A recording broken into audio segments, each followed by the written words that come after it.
This year, Meeple on Board Vanguard has been very kind to sponsor us to be here at their booth so we can record dozens of interviews with even more games. So this is going to be an absolutely fantastic show. Welcome to So Play Wheel at Spiel 2024.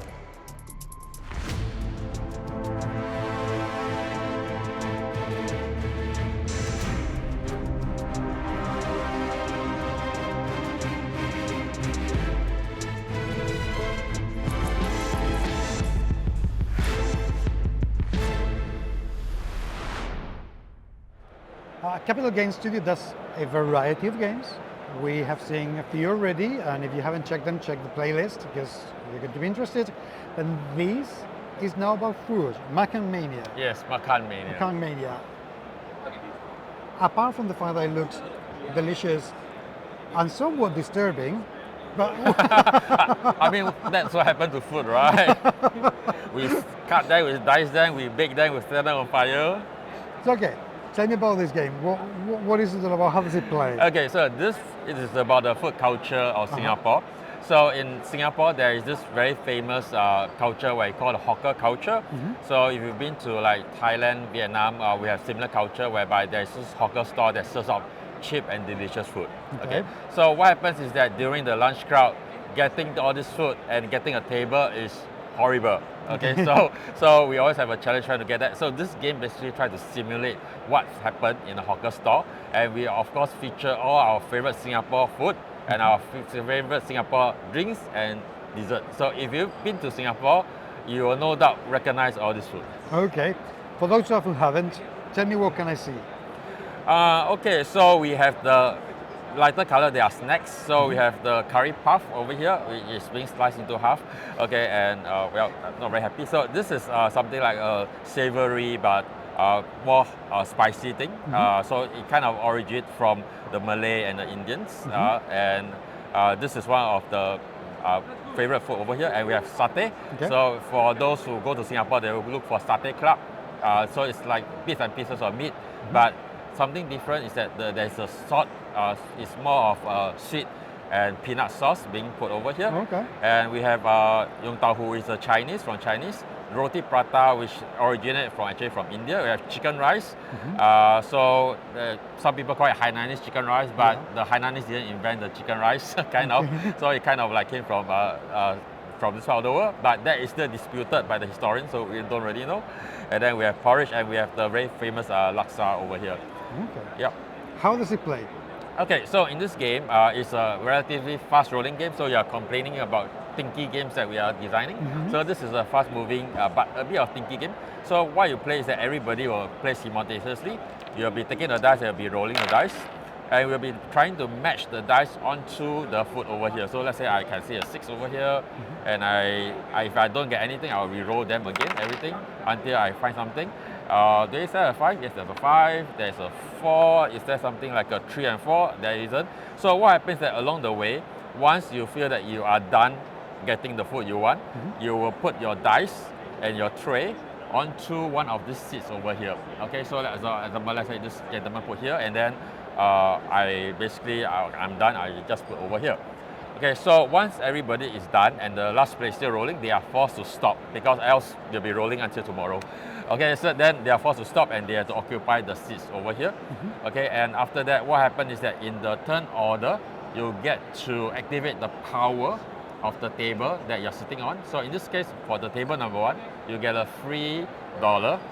Okay, for table number 2, they get a free dice discount when they are buying all these drinks over here. So now, after you finish queuing for the food, now you have to queue for the drinks and the dessert. Okay, so going with the first player over here, he'll go first, and having $1 at hand, I can buy this coffee, which will give me end game bonus.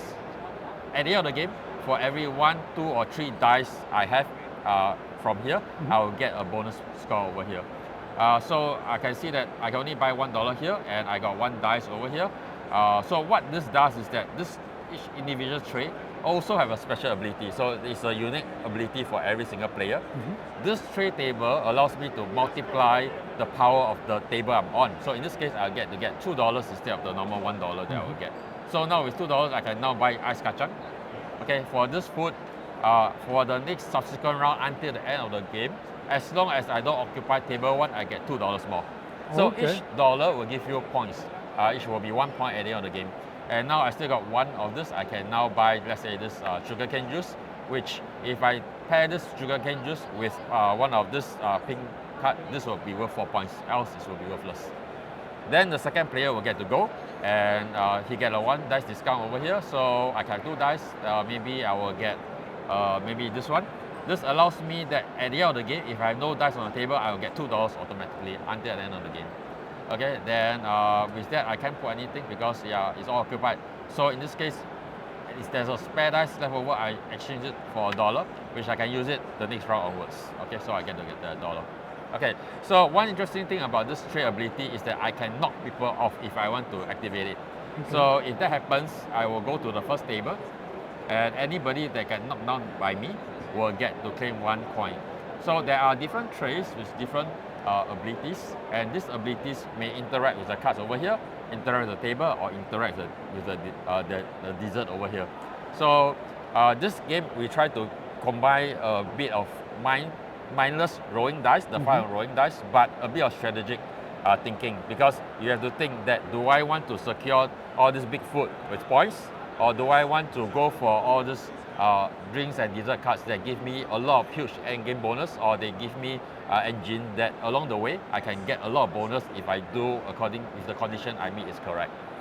So it is a kind of like a fast game, but we want people to sit and think and look at the board first before they commit rolling the dice.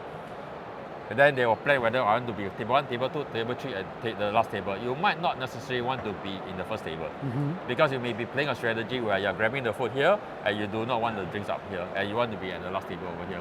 So example, like this double the thing, if you go to the last table, you get a bonus dice the next round. In this case, if you double the table ability, I'll get 2 bonus round, and I get to roll 5 dice instead of the normal 3 dice. Yep. So that is how generally the game plays. The game will play for 5 rounds. After 5 rounds, the one with the most points from here, from the drinks card, and from your tray bonus, and and your money. So you tabulate these 4 sources of income. The one with the highest points will win. How does the game end? The game ends when 5 rounds are over. Yep. So we will have a marker to mark the 5 rounds, and then so everybody will just grab all the food that they have gotten. So after they grab all the food and all the drinks that they have basically selected for the thing, then the round will reset and we'll play everything for up to 5 rounds. Yep. So that's how after 5 rounds the game ends. So once again, I like it that it feels like a very simple game to learn. Maybe a little bit longer than you've explained, just to make it slower, but it's quite simple, and yet it seems like there is a fair amount to do.